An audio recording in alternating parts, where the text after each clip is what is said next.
guys, welcome back to my channel. If you're new here, my name is Bunny, and if you're not, then hello again. What is up? I hope you are doing very well today. Me, myself, I'm not doing too good. It is rainy and I went outside today and my legs decided to just scream at me in agony. So that's fun. When you're chronically ill and you have joint problems and stuff, the rain can be kind of your biggest enemy. But anyway, today I'm bringing you a very old school, back to the bookish bunny days video. I am doing a little graphic novel and manga haul. I'm so excited about this. I very rarely buy physical books nowadays, and I do actually plan on eventually getting an iPad and switching to digital graphic novels, which I know that's, you know, kind of blasphemous, but I've got a big enough collection already on my shelf. I don't want to be weighed down by millions of trade paperbacks and all that stuff, so I think it's about time I move to digital, and I'm happy with that. But for the time being, I am still buying physical copies, and today I went to Forbidden Planet and Waterstones and I got myself a little haul. It is not very big, but it's not the size that matters, it's how you use it. I don't know. Anyway, I'm gonna go into the Forbidden Planet bag first and see what I've got. I'm gonna go for The New World first. This is a image graphic novel. It is a finished, complete title in just one volume, and it was on the New In Comics shelf in Forbidden Planet, so it caught my eye, and apparently it's quite popular and has won some awards and stuff like that. But it caught my eye not only because of this beautiful art, but because when I read the back it sounded very, very, very Saga-esque. If you're a graphic novel fan, then you know Saga, you know what I mean. But anyway, the back says, the United States of America after the Second Civil War. Two people meet and fall in love, one a very orderly vegan hacker who's ready to make some mess, the other a chaotic cop with a reality TV show that never stops.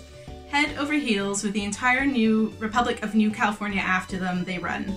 Does that not sound like Saga? It sounds like Saga to me. But it's a sci-fi action romance comic in the vein of Mad Max and Romeo and Juliet, apparently. And the artwork, let me find... I don't know, I don't want to, like, you know, spoil anything for myself or you guys, but that's the very first page. But let me just get some of this beautiful, colorful artwork.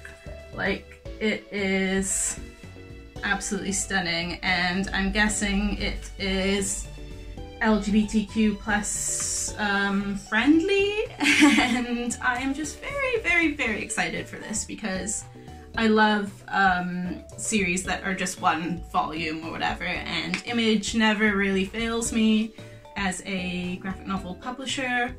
And yeah, it collects The New World 1 to 5 and is rated mature, so you know, keep it away from those little kitties' eyes. Next up, another one that is rated mature. It is literally wrapped in shrink wrap because it's mature. I've got the manga Coyote.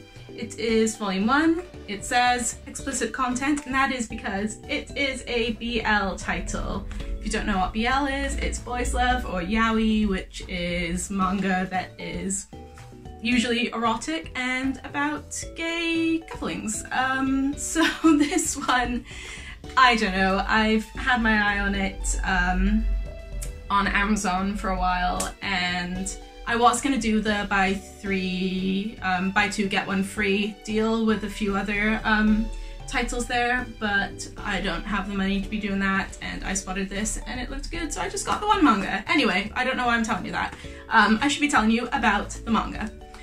So it says, in order to conceal that he's a werewolf, Coyote avoids getting too involved with humans, but Marlene, a pianist at a bar he frequents, is interested in him and just won't take no for an answer.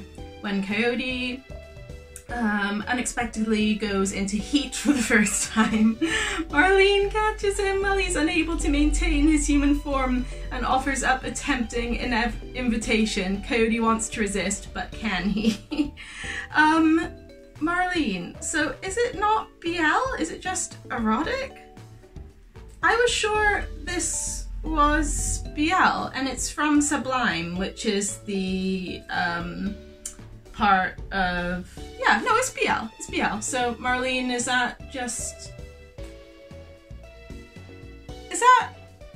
a girl's or boy's name? I'm getting real deja vu here. I have had a question like this while filming a book haul before, like back in my old house, like 5 years ago. This is weird. Anyway, yeah, this looks awesome in the smutty, trashy way that is just fun sometimes. Sometimes you just want a little bit of BL and yaoi, and yes. Anyway, moving on to my Waterstones haul.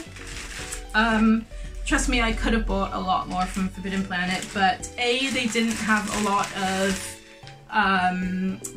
volume 1s of some titles I wanted, and B, I just can't afford it at the moment. But I got 3 things from Waterstones. First of all, this caught my eye, and I have never heard of it before, and I love getting things in the bookshop that I haven't had in my Amazon cart for months or whatever, that I just like see for the first time and I'm like, yes, I'm gonna get that. Because that's like the old way of buying books, right? That's what it used to be like when we were buying books in bookstores when we were kids and stuff. It used to be so much more exciting, not like pre-planned. But anyway, Dead Endia by Hamish Steele. The Watcher's Test is the subtitle for this. Yeah, if you look at it, it looks very, very Gravity Falls-esque. And that's what caught my eye. And I wondered if it was maybe someone who had something to do with Gravity Falls, and it's not, because I googled it when I got home. But a lot of people have said the same thing, that it's very Gravity Falls. This is published by Nobrow, which I have enjoyed Nobrow publications before. And the art in this is really cool. I really enjoy it. Bright colors, and this is a really nice, nice little publication. What's the word? The packaging is nice. I don't know what you call it, but it's just really nice matte paper, and like it feels like a nice book. And it was only $12.99. I was sure it would be like at least £16, but it was only $12.99. So anyway. The back of this says, Barney needs a job and a place to live. Luckily, he finds both in Dead End, a theme park haunted house. Unfortunately, Dead End also serves as a portal to hell. Along with his best friend Norma and talking dog Pugsley, he must battle demonic party poopers, undead country singers, and scariest of all, his love life. It sounds awesome. This looks like something, the back is really cute too. This looks like something that I will read on a Friday night, like tonight, on a rainy Friday night with a face mask on and a cup of tea, and it will just be very, very enjoyable. So that was my first one from Waterstones.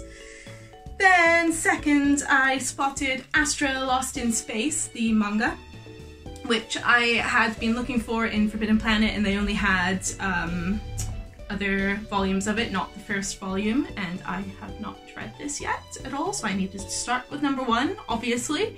But Astra Lost in Space, I do not know much about. All I know is that some of the booktubers who do read manga have been speaking about this lately. I don't watch a whole lot of booktube anymore. There's a few people I still follow who I know every now and then talk about manga and comic books, so I just watch those every now and then because I am, just a side note to all of this, at the moment, because of my chronic fatigue and my memory impairment and concentration issues and all that stuff, I'm unable to really read novels anymore, which coming from someone who used to be a booktuber, is a very distressing thing, and I've come mostly to terms with it now, but it's still pretty hard to think that I can't really read anymore, because basically I fall asleep very quickly when I'm reading something that's just words on a page, just purely from fatigue. If I'm sat there reading it, I'm just gonna fall asleep. But also my memory impairment means that I can't remember what I've read. So unless I read a whole book in one sitting, which is what I do with graphic novels and manga, unless I read it in one sitting, I would just read a few pages, and then the next day I would have to reread those few pages again. And it's just a never-ending cycle of just relentless annoyance, and yeah. So that is why I basically only have a shelf full of some non-fiction, because non-fiction is a bit different, obviously. But I have some non-fiction and comic books, graphic novels, and manga. Basically, that's all I read nowadays. So anyway, that aside, I just wanted to explain why I'm not a booktuber anymore, because I don't feel I can be a full-on booktuber with that situation. And if you're wondering, I have a memory impairment called dissociative amnesia. Google it if you want, but it's that along with also medication induced memory issues and stuff like that. But yes, okay. Astro Lost in Space. This has been spoken about by booktubers and looks really awesome. It's sci-fi and, you know, just your typical manga artwork. It's cute though. And it says, I normally don't read the backs of these books like this. In my old booktube videos I said my own thing about it, but I'm too tired to come up with my own blurbs, so here we go. In the year 2063, interstellar space travel has become the norm. What sort of adventure awaits on the new frontier? It's the first day of planet camp, and Aries Spring couldn't be more excited. That's their name, Aries Spring. She, along with 8 other strangers, leave for planet Mukpa, that's the name, for a week-long excursion. Soon after they arrive, however, a mysterious orb appears and transports them into the depths of space, where they find an empty floating spaceship. Will it be their salvation or get them further lost in space? Ooh, that sounds awesome. It's a Shonen Jump title, rated T for teen. It doesn't have too many volumes in the series, so I'm very, very, very excited for this one. And finally, I got a very well-known manga that I have been meaning to start collecting and reading for ages, and that is Assassination Classroom, Volume 1. This is by Yusei... Hang on. Let me, you know, recall my Japanese learning. Yusei Matsui. Yusei Matsui. I think that's how you say it. Anyway, I didn't say the authors of the other books. Sorry. Astro Lost in Space is by Kenta Shinohara. And Coyote is by Ranmuru Zaria.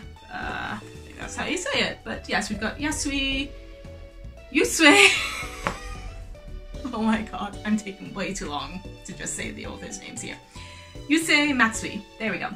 Assassination Classroom is about a... I do kind of know about this one. It's about a crazy alien dude, monster-like thing, who comes down to Earth and starts teaching in a classroom, and they're all at war with each other, and he's gonna kill them, something like that. I should probably just read the back to explain what it is. He looks like this, he's got this big smiley face, and apparently everyone loves him, so I'm intrigued as to how you can love such a baddie, but it says, ever caught yourself screaming, I could just kill that teacher? What would it take to justify such antisocial behaviour in weeks of detention, especially if he's the best teacher you've ever had? Giving you an F on a quiz? Mispronouncing your name during roll call again? How about blowing up the moon and threatening to do the same to Mother Earth, unless you take him out first? Plus a reward of a cool 100 million from the Ministry of Defense. Okay, now that you're committed, how are you going to pull this off? What does your pathetic class of misfits have in their arsenal to combat teachers, alien technology, bizarre powers, and tentacles? Oh god, not tentacles. So yeah, I remember what this is about now. They have to, their assignment is to kill him, and they all have to work together and all that, but apparently they don't want to kill him because he's actually like the best teacher ever sort of thing, even though he's a crazy alien that wants to take over the world or blow up the earth or whatever. I don't know, it sounds kind of amazing. We got some cool artwork there. I'm really excited for this. I believe there's like 30 odd volumes already of this one or whatever, so it's gonna be a commitment, but very, very, very excited to read this one because it just sounds absolutely wild. So those are the manga and graphic novels that I purchased today. I am super happy to have these, as it's a real treat for me to buy graphic novels and manga these days. It's not something I do all the time like I used to when I owned hundreds of books. I had my own personal library, it was insane. BookTube took over my mind, and it's really interesting all the conversations going on in BookTube at the moment about you know, getting rid of books and all that stuff because of the Marie Kondo thing and everything. I personally agree that you don't need to own all these books. They made me very unhappy to actually own them all because it was just too much and it weighed me down and it stressed me out looking at them on the shelf, so I'd much rather own a small amount that I would like to reread or that are graphic novels so they are rereadable and stuff like that. You know, I just, my little 2 cents in this whole conversation is that I have minimalized my life massively in the past few years. It's taken me a few years to do it, but now I own very little really, and it makes me much happier to be that way. So I'm not a massive minimalist at all. I own 15 plants for a start, you know, like I still like to collect things. I'm autistic after all, I like to collect things. But yeah, being a bit more minimal has made me very, very happy. But anyway, that's not what this video is about, so I hope you've enjoyed this one. I will be doing a bookshelf tour soon enough, showing you my whole collection and talking about my favourites and all that stuff. That has been highly requested, so I will do that soon, I promise. But for now, I hope this has tided you over, and I will catch you all very, very soon with another one, right here on this channel, soon, I promise. Bye guys!